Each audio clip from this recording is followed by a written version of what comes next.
Hi Plan Kids! Nandito po ako sa labas ngayon at gagawin natin po ang or papagawa natin ang ating flight cage, no? At pinaayos ko, papaayos ko pala, papagawa ko ng bago actually. Okay? Join me!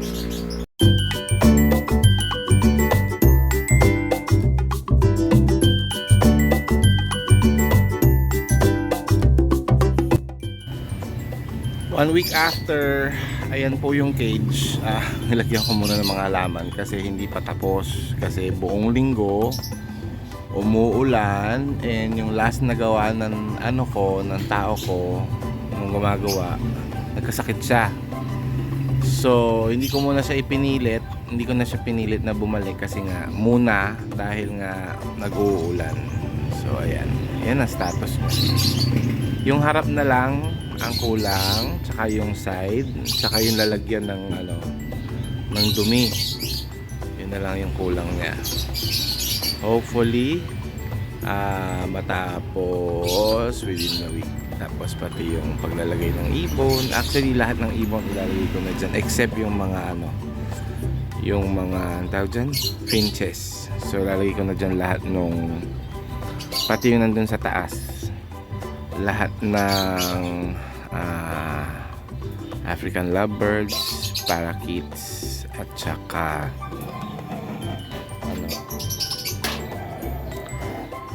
kakatail. Diyan na silang lahat. Tsaka hindi pa nagagawa, ikakabit pa itong mga ito yung mga bahay. So hindi ko pa alam, baka dito sa side yung iba, tas yung iba sa harap. Malalaman natin. Okay? By the way, ito po yung isa nating halaman na kamag-anak ng Queen of the Night. Ayan, ang ganda. 6 po yung bulaklak niya ngayon. Ayan, isa, dalawa, tatlo, apat, 5, 6. Ayan. Ang ganda niya. Nang nagsimulang bumagyo, tsaka sa nagkaroon ng ang tawag dyan, ng buds.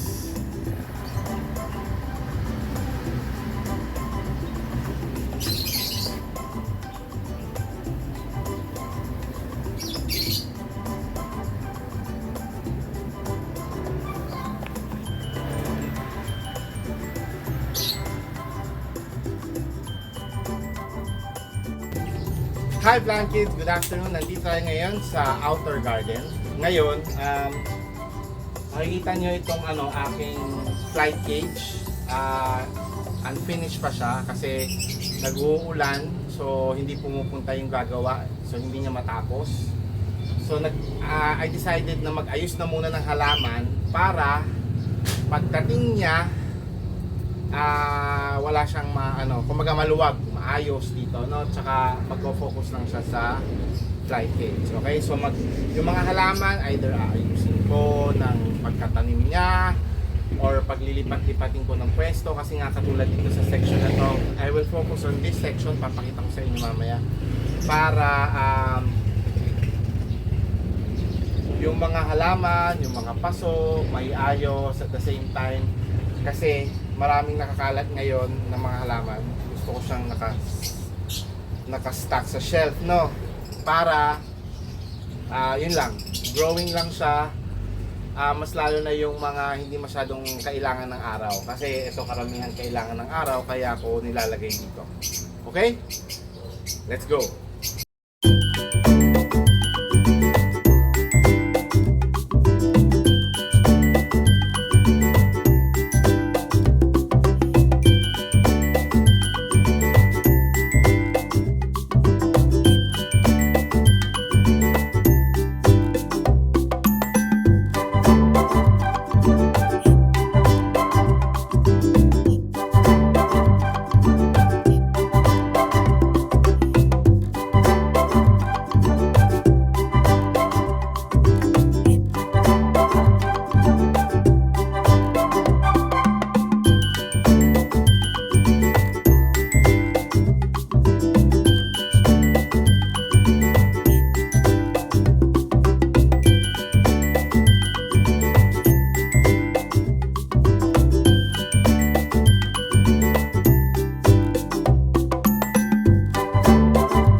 variegated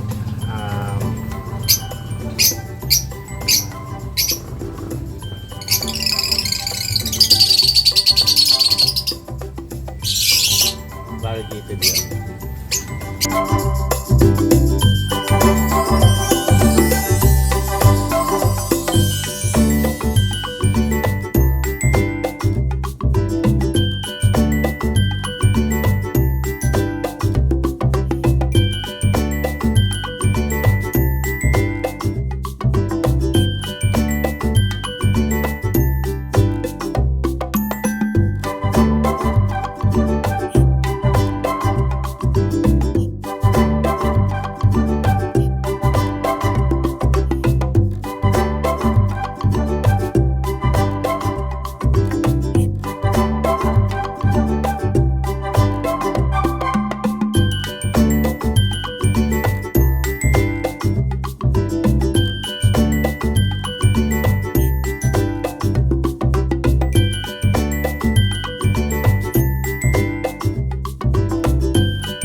Mga propa po nilalagay ko sa loob kasi sanay na sila sa lilim. Kasi karamihan ng halaman ko mahilig sa araw.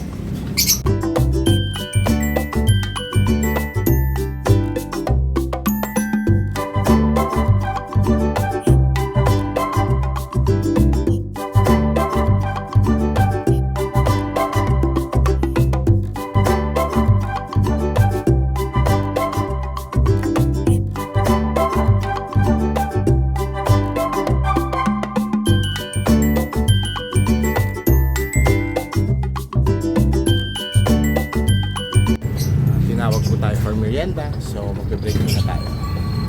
So ayan, makikita nyo, tinanggalan ko ng laman to.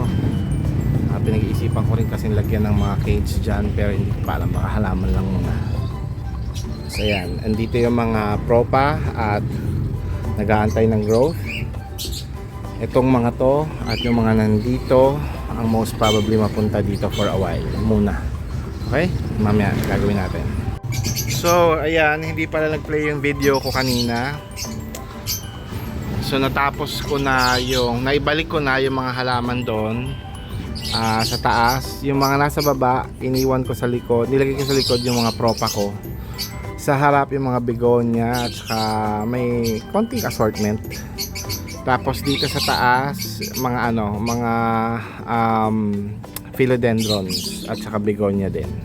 Okay, pero white pots lahat yung nandun sa taas sa second layer, no? Tapos ito, dito ko na muna nilagay, tinanggal ko na muna itong mesa kasi para retractable kasi siya, para tuwing may gagawa dito sa plant sa bird cage or sa fly cage, luluwag, madali itong maitatanggal, no? So dito, ito ngayon ang status ng ating other side. Ito, nag-iisipan ko saan at plano ko ilalagay kasama noon, hindi ko pa alam. At ito, hindi pa to final roster, pero kasi for now sila yung nandyan kasi sila yung need nung bright light na yan at saka yung pwesto na yan. Gusto nila, dyan sila gumaganda for the moment. Okay? Kaya nandyan sila. Okay, so tatapusin na muna natin dito ang ating episode for today. Maraming salamat po sa pagtuod at pagpunta at pagsuporta kay Plant Tatay. No, thank you very much sa Plant Family at sa Team Promote, especially sa ating mga kaibigan dyan na sila Nori Ogani Official, Mamadonna.tv, Ate Josephine Bauyon, Weng BT Haramanay, Rolly Zills Vlog, at Leon Lynn's Garden, at sa ating mga iba pang kasama dyan na sila Shining G, Yong's Channel, Daisy Succulent Davao, Mami Luz TV. Nandyan din po sila ang